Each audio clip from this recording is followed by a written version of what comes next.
మనం చెట్లు, మొక్కలు చాలా ఎంతో అపురూపంగా చూసుకుంటాము. అవి మన ప్రపంచాన్ని వాటి పచ్చదనంతో, రకరకాల రంగుల పూలతో, కాయలతో, పళ్ళతో మరింత అందంగా చేస్తూ ఉంటాయి. అయితే ఈ కాయలకి, పూలకి, పిందెలకి ఏమైనా చీడ, పీడ కలిగినప్పుడు మనం చాలా బాధపడతాం. వాటిల్ని ఎలా నివారించాలి? హానికరమైన రసాయనాలు లేకుండా చెట్లకి ఆరోగ్యం కలిగించే విధంగా ఆ చీడ, పీడల్ని మనం ఏ విధంగా అయినా నివారించవచ్చా? ఇదొక పెద్ద ప్రశ్న. దీనికి సంబంధించి నేనొక చిన్న ప్రయోగం చేశాను. అది బయో ఎంజైమ్స్. నేను ఆకులతో, పూలతో, పళ్ళతో బయో ఎంజైమ్ చేస్తూ ఉంటాను.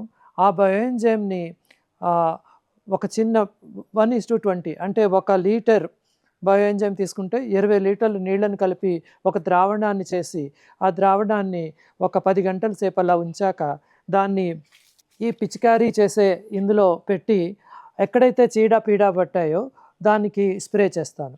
ఈ విధంగా 5, 6 సార్లు చేయడం మూలంగా ఆ చీడ, పీడ తగ్గి ఆ చెట్టుకి ఆరోగ్యం వస్తుంది. పూలు, పళ్ళు, పిందెలు మళ్ళీ ఆరోగ్యంగా మారతాయి. పీడంతా చీడ, పీడ అన్నీ తొలగిపోతాయి. ఇది ఎలా పనిచేస్తుంది? ఒకసారి చూద్దాం పదండి.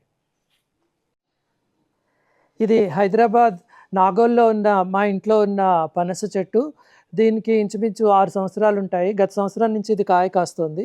బాగానే ఉంది, కానీ ఇప్పుడు ఎందుకో ఇది ఇలాగా నల్లపడి దీని నిండా కొంచెం తెల్ల తెల్లగా చీడ ఏదో పట్టింది. దాని పేరు అది నాకు తెలీదు, కానీ ఈ బయో ఎంజైమ్ దీనికి ఇప్పుడు స్ప్రే చేస్తున్నాను.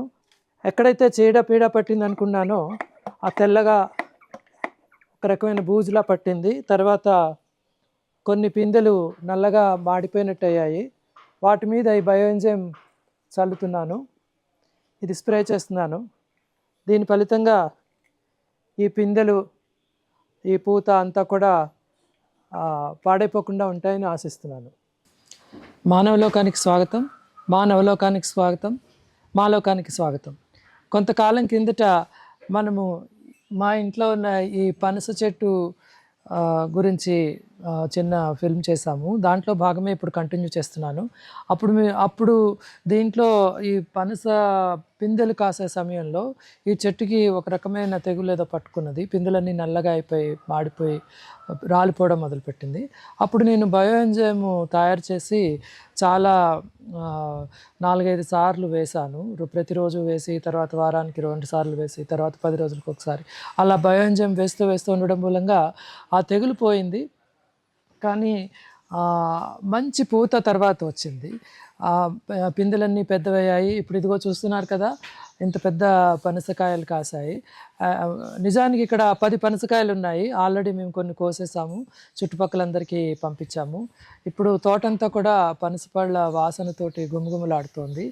వీటిల్ని చూస్తే ఈ బయో ఎంజైమ్ వాడడం మూలంగా ఈ పనస చెట్టుకు ఉన్న తెగులు తగ్గి మరింత చక్కని పూత పూసి, అదే జాగాలో ఇంకా చాలా పిందెలు, కాయలు కాసి పెద్దవయ్యాయి.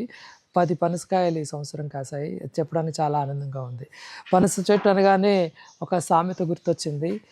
తండ్రి గరగర, తల్లి పీచు పీచు, బిడ్డలు రత్నమాణిక్యాలు అంటారు. దాని పొడుపు కదా దాని అర్థము. అది పనస పండు అని.